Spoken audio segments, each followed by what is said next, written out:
از نور پاک قرآن صبح صفا دمیده.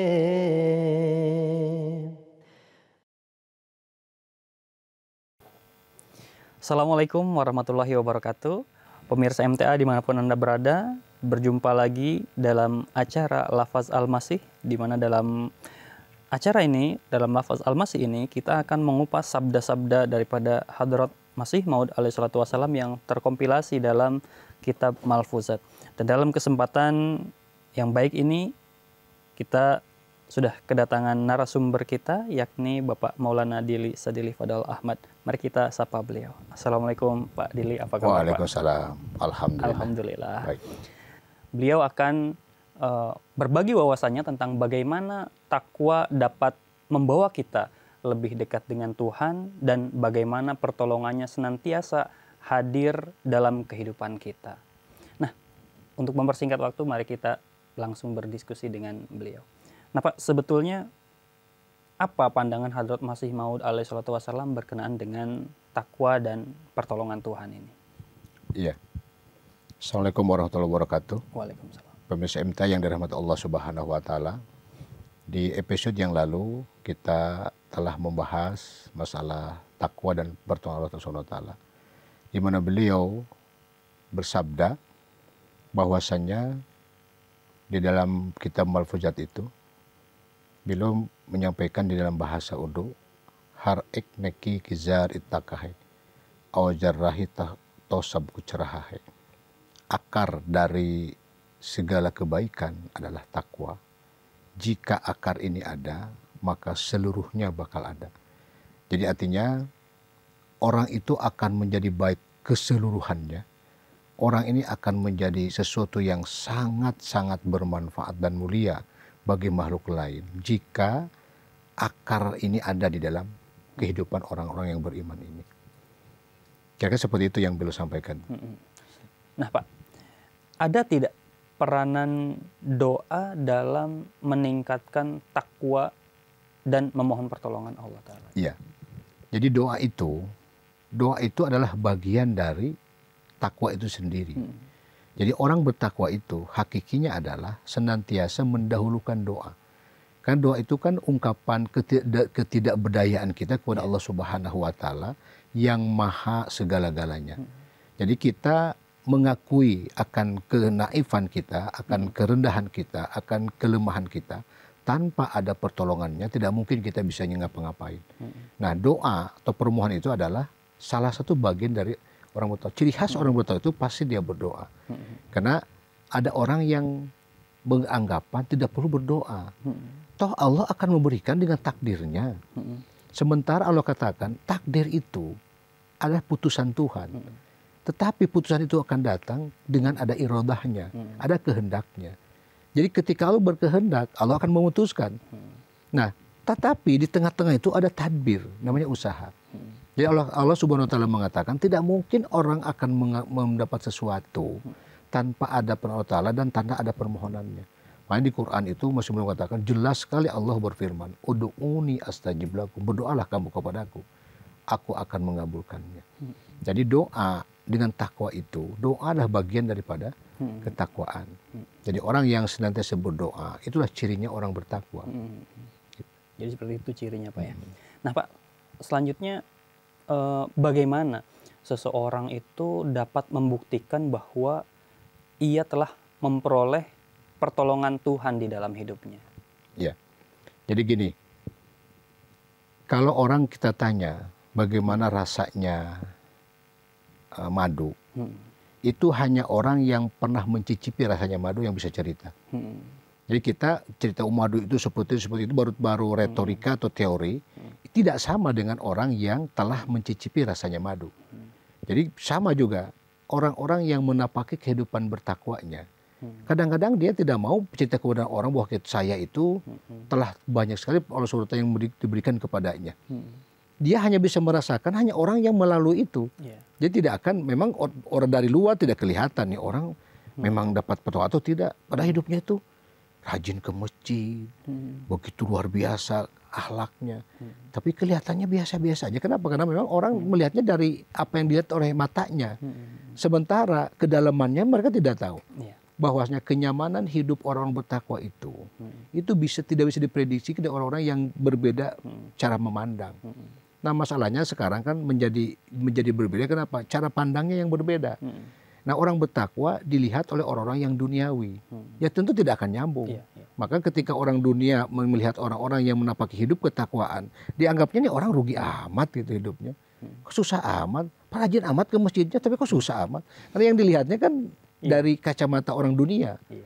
Tapi bagi orang-orang yang ada sinyal ketakwaan, melihat orang ini, nyaman amat kelihatannya, adem, dengan kehidupan rumah tangganya juga luar biasa, anak-anaknya kelihatan soleh-soleh gitu. Dari situ saja bisa kelihatan sebenarnya. Hanya bisa kelihatan kalau orangnya sudah masuk di dalam sila itu. Tapi kasat mata pun bisa kelihatan. Kenapa cara mereka berperilaku, cara mereka berkehidupan itu sangat berbeda dengan orang-orang yang tadi yang dibandingkan orang dunia misalnya kan gitu. Orang-orang dunia kan tidak nyaman kalau tidak merasakan nyamannya kehidupan ini. Iya. Gitu. Kalau orang-orang bertakwa kan bukan itu ukurannya. Baju dengan biasa saja, biasanya merasa yang penting pantas dipakai, sudah selesai. Nah, orang-orang dunia kan tidak begitu. Iya. Perasaan nggak pantas deh, kurang pas lah ini dipakai gitu. Masa ke pesta segede itu pakainya seperti ini? Gitu. Jadi orang bertakwa itu mereka bisa merasakan pertolongan, kebahagiaan dalam situasi apapun, walaupun itu sulit. Tapi orang-orang duniawi melihat dari kacamata duniawi saja, mereka melihat itu kurang nih. Misalkan tidak nyaman, rugi, tidak nyaman gitu, ya Pak. Hidup, ya. Nah, Pak, baik, apa sebetulnya yang menjadi penghalang bagi seseorang dalam mencapai pertolongan Allah meskipun ia telah berusaha untuk meningkatkan ketakwaannya itu? Ya. Banyak sekali di Quran disebut bahwasanya amal itu akan menjadi sia-sia ketika di dalam amal itu ada penyakitnya. Maka tadi saya katakan ketika Allah merintahkan ya ayyuhalladzina amanus biru, itu ada ilatnya tuh, ada penyakitnya di luar. Wasobiru, di tengah-tengah juga ada penyakit, ada huruf ilatnya gitu. Nah penyakitnya itu banyak. Salah satunya apa? Zona nyaman. Jadi ketika orang ada di dalam kondisi zona nyaman, nyaman di rumahnya, nyaman di mobilnya, nyaman dengan hartanya, itu berat sekali dia akan beranjak dari situ.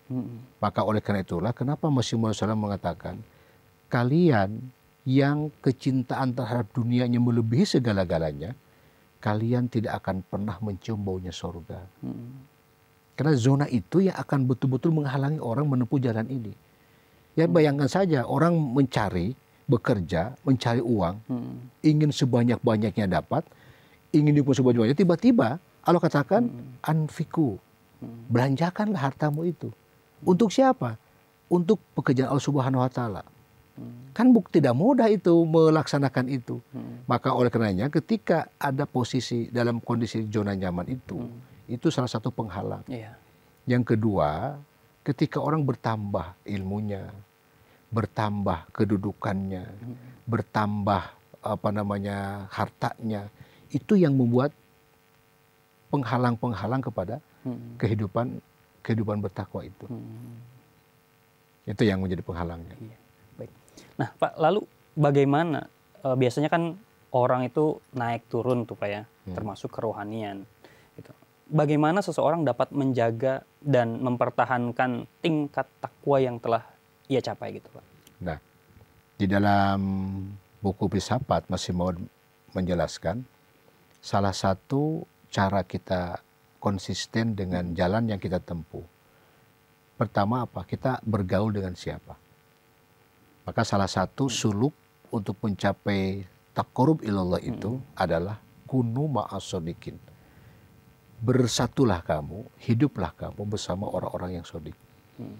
Kalau kita membiasakan diri bergaul dengan orang-orang ahli dunia, itu pasti mati rasa kita kepada Allah Subhanahu Wa Taala. Yang ada di benaknya itu adalah kehidupan dunia. Tetapi ketika kita bergaul dengan orang ahli Allah, ahli masjid, para walinya Allah, insya Allah itu dia akan betul-betul terjaga.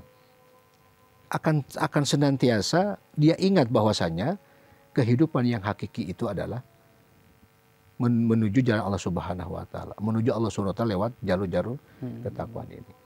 Jadi itu cara kita menjaga agar konsisten dengan ketakwaan ini. Kita tidak boleh melepaskan pergaulan dengan orang-orang yang para muttaqi itu, orang-orang yang sidik, orang-orang yang benar. Tanpa itu pasti akan terpengaruh. Iya, betul. Apalagi pergaulan di zaman sekarang ini sudah luar biasa. Pengaruh dari media sosial, pengaruh dari lingkungan itu bisa sangat mempengaruhi sekali ke tingkat-tingkat ketakwaan kita seperti itu. Sehingga penting sekali bagi kita untuk milih teman kita ya, yang baik, yang frekuensinya positif gitu. Seperti itu. Nah, selanjutnya apa Pak kira-kira yang dapat dilakukan seseorang ketika ia merasa terjebak dalam situasi yang sulit dan membutuhkan pertolongan Allah Ta'ala? Yang pertama, kalau bahasa Mas'ud adalah rujuk kembali kepada Allah Subhanahu wa taala. Sekuat tenaga harus kembali kepada Allah Subhanahu wa taala. Yang dikatakan oleh beliau itu kan dengan taubat. Bahwasanya taubat itu menyadari akan kelemahan, mengakui akan kesalahan, dan dia meninggalkan apa yang menjadi penghalang hari ini, dan dia melangkah ke depan. Jadi satu-satunya cara agar kita tidak terjebak dengan itu, ya tadi, selalulah bergaul dengan orang benar. Yang kedua, maintain, pelihara dengan istighfar. Yang ketiganya, ya kita harus bertobat kembali ke Allah Subhanahu wa taala. Kita harus menyadari bahwasanya kehidupan ini tidak untuk selama-lamanya. Pasti akan ada konsekuensi di hadapan Allah Subhanahu wa taala. Nah, itu harus sering mendengar kalimat-kalimat, harus mendengar nasihat-nasihat orang-orang yang bijak tentang hal ini. Tanpa itu dia akan tergelincir sampai sangat jauh sekali. Nah Pak, lalu bagaimana hubungan antara takwa dan sabar dalam menghadapi ujian dan cobaan dalam kehidupan ini Pak? Iya. Baru-baru ini kan Khalifatul Masih Al-Khamis menjelaskan dalam khutbahnya tentang hakikat sabar, kemuliaan, dan doa. Jadi ketika kita mendapatkan persekusi, misalnya kita mendapatkan tantangan, kita dapat ujian yang begitu berat, terus kita menghadapinya, tapi tidak ada kemampuan untuk melawan. Beliau katakan itu bukan sabar, itu namanya keterpaksaan. Yang dikatakan sabar itu mampu menghadapinya, sekalipun dia pun mampu untuk memberikan perlawanan. Maksudnya gini, ketika orang menghina kita, gua mampu membalas lo, tapi gua tidak akan lakukan. Kenapa? Karena Allah melarang saya. Nah, sejatinya orang sabar itu ada orang bertakwa. Jadi sabar itu, yang tadi itu kan salah satunya ciri orang bertakwa itu orang senantiasa berdoa. Orang takwa itu orang yang senantiasa tunduk dan taat. Orang bertakwa itu cirinya ada orang-orang yang senantiasa setia, mencintai, patuh, dan salah satunya adalah orang yang sabar. Sabar itu adalah bagian dari ciri orang-orang yang bertakwa. Kenapa di Quran itu lebih banyak firman mengatakan Allah itu innallaha ma'as-sabirin dibanding dengan innallaha ma'al muttaqin. Lebih banyak ayat mengatakan innallaha ma'as-sabirin, Allah bersama orang-orang sabar. Karena hakikatnya adalah orang sabar itu adalah orang yang sedang menempuh jalan ketakwaan. Jadi artinya dia digoncang dengan goncangan sedahsyat apapun, dia tegar menghadapinya. Kan beliau memberikan 3 definisi kan kemarin itu. Yang pertama, seorang sabar itu ada orang yang konsisten untuk terus menjauhi dosa. Yang kedua, orang sabar itu adalah konsisten dalam hal membuat kebaikan.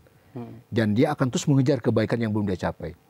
Yang ketiga, orang sabar, orang yang senantiasa tabah menghadapi kemalangan tanpa berkeluh kesah. Nah, itulah orang bertakwa sejatinya. Jadi orang bertakwa itu tegar dia menghadapi apapun. Kenapa? Di depan ada pertolongan Allah Subhanahu wa taala. Janji Allah akan berikan pertolongan kepada orang-orang yang bertakwa. Di ayat mengatakan kan, wa may yattaqillaha wa huwa hasbuh. Barang siapa yang menjalani hidup ketakwaan, Allah akan berikan kecukupan kepadanya. Yakini itu bahwasanya itu firman Allah yang tidak mungkin, bukan asal kata, bukan asal berkata-kata. Tapi nas itu adalah firman-Nya Allah yang pasti akan diimplementasikan oleh Allah Subhanahu wa taala. Jadi tingkatkan keyakinan itu. Kalau bahasa masyhur kan begini. Julangkan keyakinan kamu setinggi-tingginya sampai setan pun tidak mampu memanjat dinding-dinding keyakinan kamu. Bayangkan tuh, dahsyat bukan? Kata-kata yang sangat indah sekali. Jadi kalau keyakinan kita melebihi upaya setan menggelincirkan kita, maka setan pun akan tergelincir.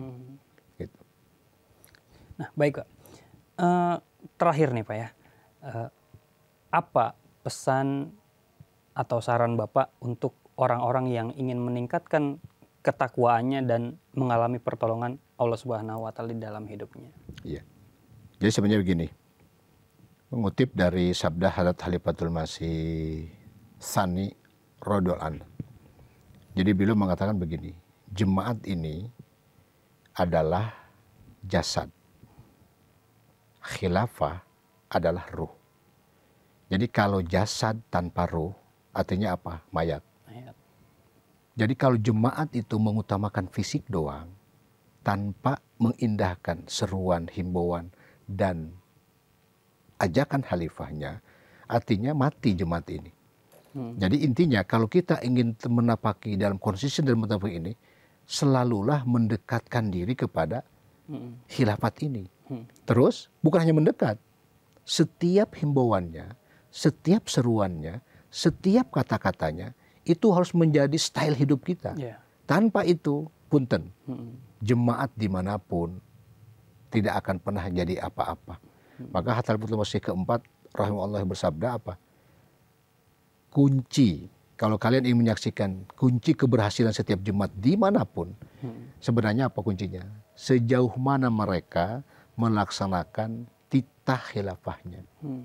Jadi kuncinya itu sebenarnya. Jadi saran saya kepada semua kita anggota jemaat yang sudah dapat karunia beriman kepada Hadrat Imam Mahdi Salam, yang artinya dengan menafaki dan beriman kepada beliau, Allah telah membukakan gerbang jalan-jalan ketakwaan yang kita insya Allah akan menjadi orang-orang mutaki. Dengan satu syarat, bahwa selalulah menjalin hubungan yang intens dengan khalifah kita. Dan setiap himbauannya, setiap anjurannya, setiap apa yang dikatakannya, itu harus menjadi acuan utama dan pertama. Tidak boleh diabaikan. Karena kita merasakan nih, kita jalan di tempat. Ketika apa yang dikatakan khalifah A, kita melaksanakan B. Apa yang dikatakan khalifah B, kita melaksanakannya C. Harusnya kan tegak lurus. Kata khalifah A, harusnya A. Nggak boleh plus, nggak boleh minus. Ya harus A, ya A saja gitu. Saya lihat Pakistan. Kurang apa tantangan Pakistan terhadap jemaat? Tiap hari mungkin ada orang yang disahidkan di sana. Tapi apakah mereka berhenti beraktivitas? Tidak ternyata. Apakah mereka juga tidak ada yang beat? Beat juga banyak juga. Justru di kita di sini yang tidak ada tantangan. Ya tantangan kita mah kecil banget lah. Hanya bupati ya hanya gitu doang. Itu bukan dengan senjata. Dengan segala macam gitu. Tapi orang Pakistan mampu merasakan itu. Jadi rupanya rahasianya itu. Mereka tegak lurus dengan apa yang dikatakan khalifahnya. Jadi saran saya kepada kita orang jemaat, kalau kita ingin menyaksikan kemenangan jemaat kita yang kita rindukan, yang kita janjikan ini, maka penuhilah, laksanakan setiap himbauan dan anjurannya. Salah satu contoh nih, kan salah satu kemenangan jemaat itu sudah dijanjikan Allah Ta'ala di akhir zaman. Nah khalifah diberikan oleh Allah Ta'ala sebuah perintah melalui sebuah gerakan-gerakan. Misalnya gerakan Tahrikul Jadid. Itu adalah gerakan yang alat untuk memenangkan agama ini di akhir zaman sebenarnya. Nah kalau misalnya gerakan ini diabaikan dari setiap jemaat yang saya rasakan sekarang itu subhanallah sangat menyedihkan. Dan jumlah 700 orang yang ikut gerakan ini hanya setengahnya pun tidak. Dan saya tanya, terus kamu ketika ditanya orang apakah Islam akan menang? Akan menang. Oleh siapa? Oleh Imam Mahdi Salam. Dengan cara apa?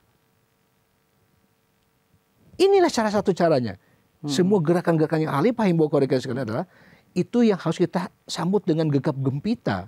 Kalau semua jemaat di seluruh dunia yang konon katanya ratusan ribu akan jutaan ini, setengahnya saja misalnya ikut gerakan ini, saya yakin banget separuh dunia bisa kita kuasai. Itu sebenarnya jadi ukuran ketakwaan yang terakhir adalah bahasa Al-Quran kan, alladzina yunfikuna fisyarra'i wad-dara'i. Jadi orang-orang yang membelanjakan hartanya dalam keadaan lapang ataupun dalam keadaan kesusahan. Karena ukurannya hanya itu. Manusia itu hanya dua diukur, dirinya dengan hartanya. Karena terganggu dirinya bisa mengeluarkan banyak duit. Karena terganggu uangnya juga sama. Gitu. Jadi sarannya tadi kembali kepada kita jemaat. Selalu patuh dan taat terhadap sabda dan anjuran Hadrat Khalifah. Insya Allah keberhasilan, janji kemenangan akan cepat diraih oleh jemaat, khususnya kita di Indonesia ini. Jadi sebetulnya salah satu cara utama justru ya bagi kita warga jemaat ini untuk meningkatkan ketakwaan itu adalah dengan menuruti semua instruksi anjuran daripada khilafat, ya, daripada khalifah. Karena apapun yang khalifah sampaikan, ajak kepada kita, semua adalah semata-mata untuk meningkatkan ketakwaan kita kepada Allah Subhanahu wa Ta'ala dan semakin memperkuat ikatan kita dengan tali Allah ini, yakni khilafat itu, Pak ya.